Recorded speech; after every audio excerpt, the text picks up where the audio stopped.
What's going on? It's Rick here. Okay, so if you guys own an Astro headset and you plan on picking up a PlayStation 5, you are going to need one of these. It is an HDMI adapter that allows you to use various different types or models of the Astro headset with your PlayStation 5. So I'm going to link to this product in the description down below. You can head on over to Astro, pick them up directly over there, or you can actually look on Best Buy, and periodically I have noticed they show up there as well.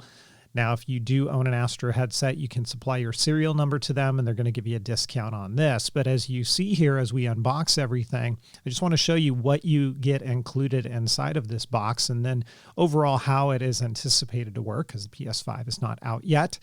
You see this instruction manual, and this is going to talk about how you are going to connect this to your PlayStation 5 and how everything needs to plug in to utilize your mix amp.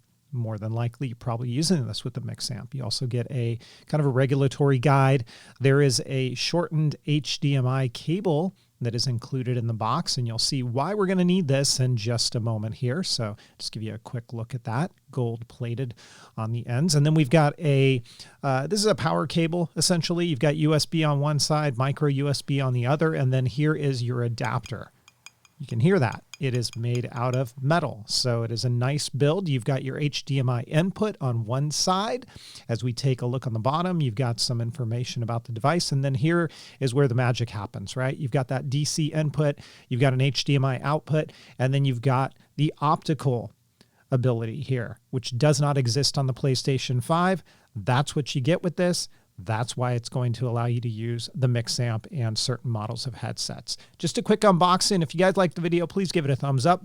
Don't forget to hit subscribe for more content, and I will catch you all next time. See ya.